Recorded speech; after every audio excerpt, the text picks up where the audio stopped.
దివ్య సంపద రామ్తా వివి రమణ మానవుని అన్వేషణ. నిన్న మనం ఎంతవరకు చెప్పుకున్నాము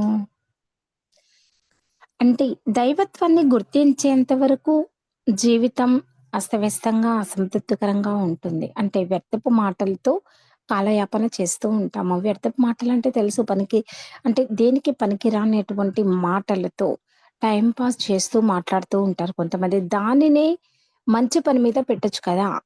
కదా! కానీ జీవితం అంటే అది కాదు కదా! అంటే అవసరం లేని మాటలు మాట్లాడడం, టైమ్ పాస్ చేయడం కాదు. యథార్థ జీవితం అంటే మనలోని దైవత్వాన్ని ఎరుకలోనికి తీసుకువచ్చి ప్రతి క్షణాన్ని ఆనందంగా ఆస్వాదించడమే. నిన్న జరిగినటువంటిది. ఒక ధనికుడు అందమైన, అద్భుతమైన రాజభవనంలో నివసిస్తూ ఉండవచ్చు.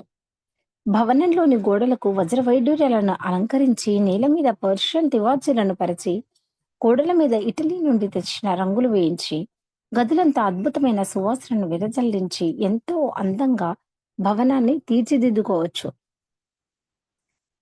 అన్ని అందాలతో, అన్ని హంగులతో, సర్వ హంగులతో భవనాన్ని నిర్మించుకోవచ్చు. పంచభక్ష పరమాన్నములు భుజించవచ్చు, కానీ ఆ ధనికునికి జీవితంలో ఆనందం, సంతోషం అనేవి లేవు. ఎందువల్ల? ఎందువల్ల? అన్నీ ఉన్నాయి, కానీ సంతోషం లేదు. అదే ఒక పేదవాడు ముతక బట్టలు ధరించి, ఆ పూటకు దొరికిన తిండిని మాత్రమే, అవునా? ఆ పూటకు దొరికిన అన్నాన్ని మాత్రమే తింటూ, పాచుపట్టిన నీళ్లను త్రాగుతూ, అంటే మాసిపోయినటువంటి బొంతను తన పరుపుగా ఉపయోగించుకుంటూ ఎంతో ఆనందంగా జీవిస్తుంటాడు. ఈ పేదవాడు ఆ ధనికుడి రాజభవనం కూడా, ఆ రాజభవనం గుండా వెళ్తున్నప్పుడు, ఈ పేదవాడు ఆ ధనికుడి రాజభవనం గుండా, అంటే అతని రాజభవనం ముందు వెళ్తున్నప్పుడు అసూయ పడడం గాని, నీచంగా ఎంచడం గాని చేయడు.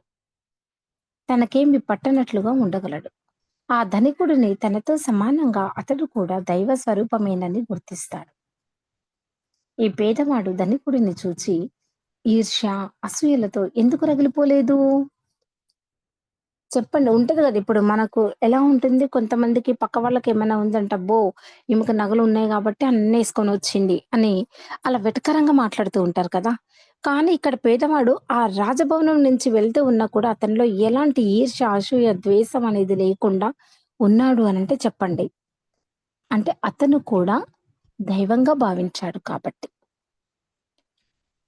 ధనికులను కూడా తనతో సమానంగా అతను కూడా దైవ స్వరూపుడేనని గుర్తించాడు కాబట్టి. అవునా? పేదవాడు తనలోని దైవాన్ని తెలుసుకోగలిగాడు కాబట్టి. ఎదుటి వ్యక్తిలోనూ దైవాన్ని గుర్తించగలుగుతున్నాడు. అందుకే తనకు ఏమి లేకపోయినా, దొరికింది తిన్నా, ముతక బట్టలు కట్టుకున్నా, బొంత కప్పుకున్నా, పాచి నీళ్లు తాగినా సంతోషంగా ఉండగలుగుతున్నాడు. ఎందుకు? ఈ ధనానికంటే ముఖ్యమైనది దైవం ఉంది కాబట్టి.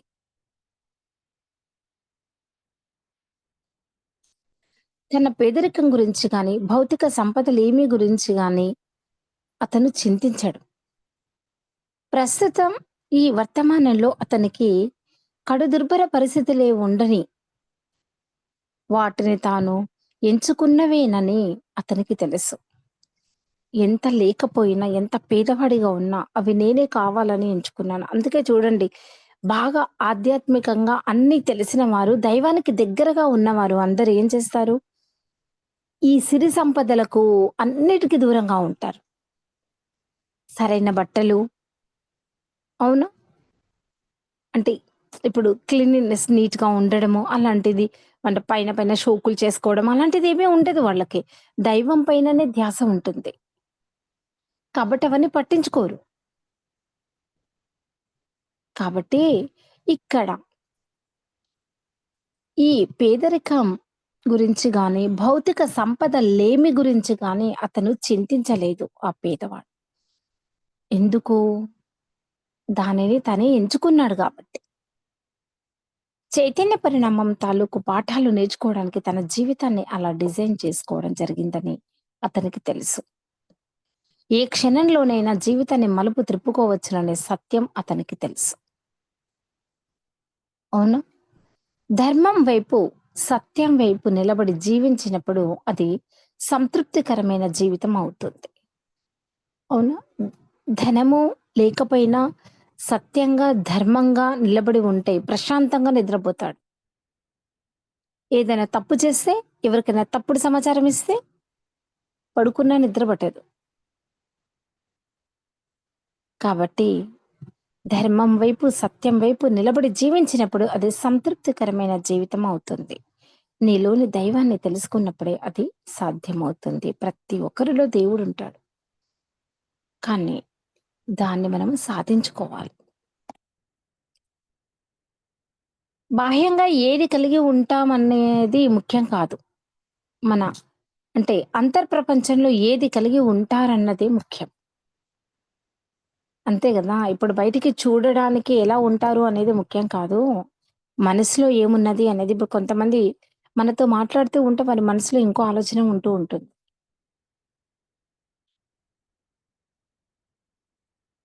అందుకే రూపు చూసి మోసపోవద్దు అంటారు కదా! బాహ్యంగా ఉన్నటువంటి దాన్ని చూసి మోసపోవద్దు అని చెప్తారు కదా!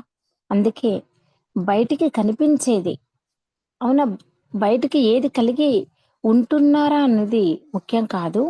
మనస్సులో అంటే మన మనసు ప్రపంచంలో ఏది కలిగి ఉంటారనేది ముఖ్యము. అంటే ఆర్థిక స్వేచ్ఛ గురించి మీరడుగుతున్న విషయం గురించి నేను అర్థం చేసుకోగలను. కానీ ఎంతో ధైర్యము, సాహసము, జీవితం పట్ల ఎంతో విలువను కలిగి ఉంటున్నప్పుడే ఇలాంటి ఆలోచన ఉంటుంది.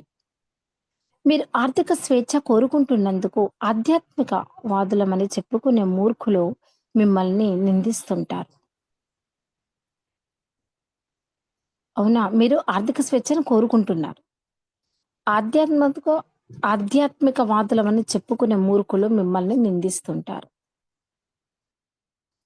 అర్థమైంది. అంటే మీకు డబ్బు పిచ్చి పట్టిందేమిటా అని వారు మిమ్మల్ని నిందిస్తుంటారు. దైవానికి మరియు ఆధ్యాత్మికతకు వ్యతిరేకంగా ఉంటున్నారని మిమ్మల్ని నిందిస్తుంటారు. అసలు ధన సంపాదన అనేది ఆధ్యా ఆధ్యాత్మికతకు పూర్తి వ్యతిరేకమని వాళ్ళు ప్రగాఢంగా నమ్ముతుంటారు.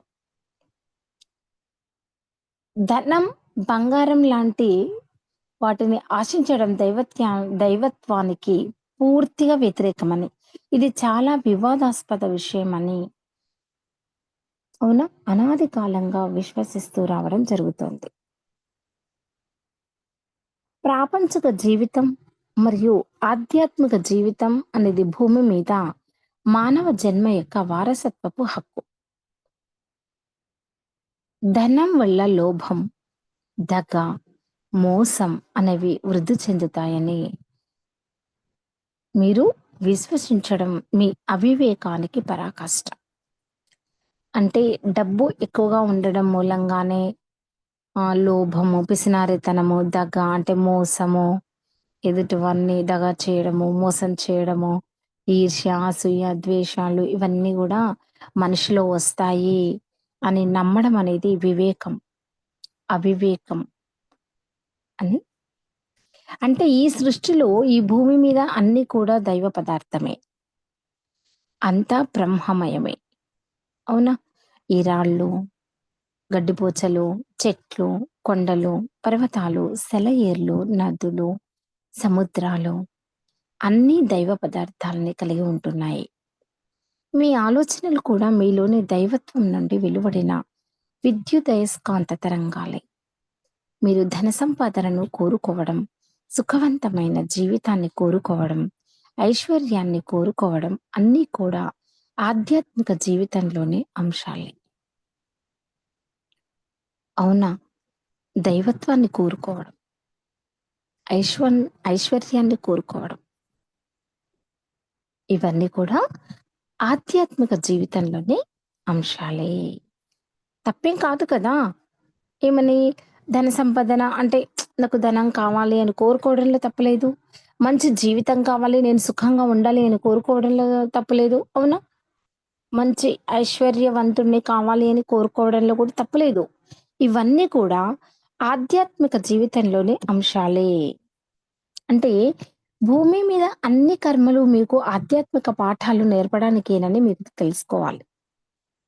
ప్రతి ఒక్కటి ఆధ్యాత్మికంగా మనకు పాఠాలు నేర్పించడానికే. అంటే ఈ సృష్టిలో అన్నీ కూడా దైవ పదార్థం. అంటే బ్రహ్మ పదార్థంతో కూడుకొని చైతన్య పరిణామం చెందుతున్నాయి. అంటే మీరు భావించే బంగారం కూడా దైవ పదార్థమే కదా! ఇప్పుడు భగవంతుని అనుగ్రహం ఉంటేనే అన్నీ దొరుకుతాయి అని అనుకుంటాం మనము. అందరూ అదే అంటారు కదా!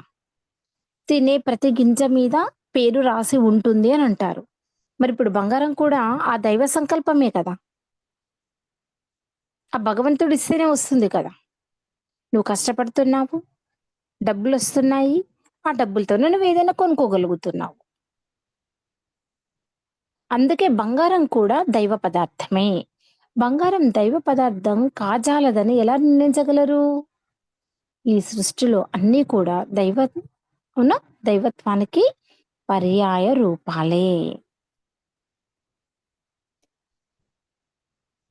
అంటే మీ కోరికలని, సంకల్పాలను మరియు ఆకాంక్షలకు అనుగుణంగా సంపదను జీవితంలోకి ఆకర్షించగలుగుతారు. బంగారం అనేది మానవ భావ సంపదనకు అనుగుణంగా ప్రతిస్పందిస్తుంది. అవునా? బంగారం అనేది మానవుని యొక్క భావ సంపదకు అనుగుణంగా ఉంటుంది. అంటే ఈ భూమి మీద ఏ కర్మ కూడా పాపపూరితమైనది కాదు. వారి వారి ఆధ్యాత్మిక శక్తికి అనుగుణంగా కర్మలను ఆచరించడం జరుగుతుంటుంది. వాటి పర్యవసానంగా జీవితంలో ఆధ్యాత్మిక పాఠాలను నేర్చుకోవడం జరుగుతుంటుంది. మీకు ప్రబలమైన ఆధ్యాత్మిక శక్తి ఉంటున్నప్పుడు దానికి అనుగుణంగానే అద్భుతమైన కర్మలను మరియు వాటి పర్యవసానాలను పెంపొందడం జరుగుతుంది. అవునా?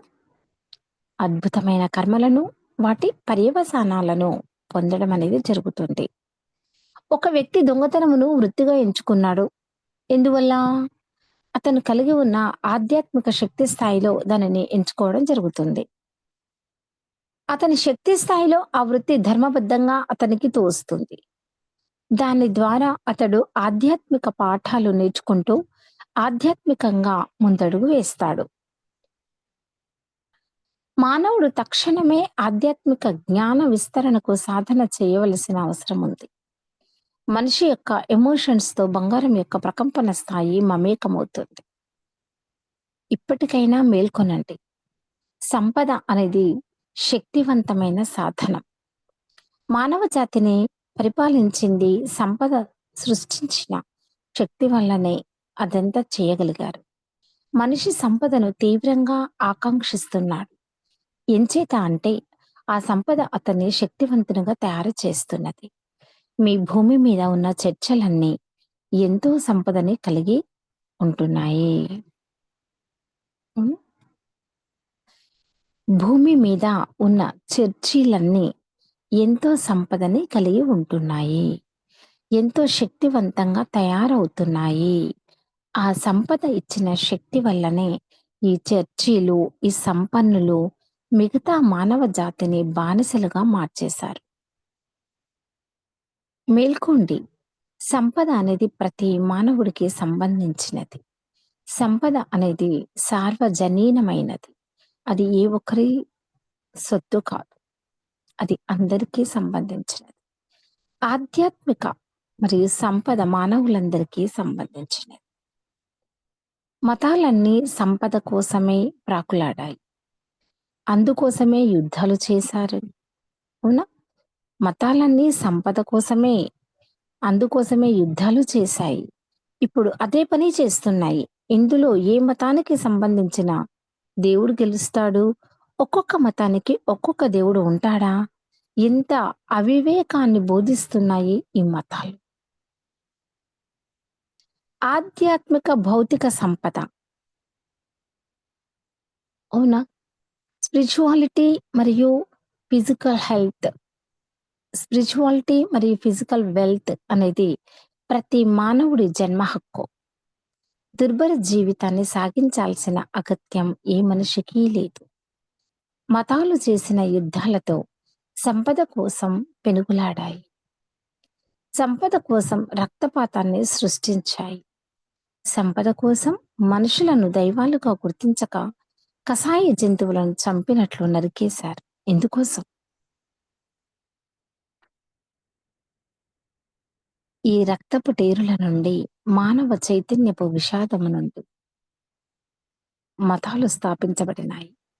బంగారం, సంపద, మతం మనిషి యొక్క దైవత్వాన్ని హీనపరచడం కోసం ఇప్పటిదాకా ఉపయోగించబడింది. ఆధ్యాత్మికత లేని సంపద మనిషిని దరిద్రుడుగా చేస్తుంది. ఎంత డబ్బు ఉన్నా సరే. ఆధ్యాత్మికత లేనిది దరిద్రుడితో చేస్తుంది. మీకు జీవశక్తిని, ఇంటెలిజెన్స్‌ని కలుగజేసేది, మరి బంగారాన్ని సృష్టించేది ఆ దైవమేనని మీకు తెలుసు. తెలుసా? మీకు తెలుసా ఆ దైవమేనని? మీలోని ఆ దైవమే వీటన్నిటిని సృష్టిస్తుంది. దైవం నుండి వెలువడే విద్యుదయస్కాంత ఆలోచనా తరంగాలు సాన్ తరంగాల రూపమే బంగారంగా రూపాంతరం చెందుతుంటుంది. మీరు వాడుక చేసే రూపాయలు, డాలర్లు లేదా ఇతర పేర్లతో పిలుచుకునే నగదు అంతా కూడా మీ ఆలోచనల ప్రవాహమే. సంపద అనేది శక్తి ప్రవాహం. అవునా? ఈరోజు ఇంతటితో ఆపేస్తున్నాను. రేపటి క్లాస్‌లో మళ్ళీ మనము మొదలుపెట్టుకుందాము. అందరికీ నమస్కారం.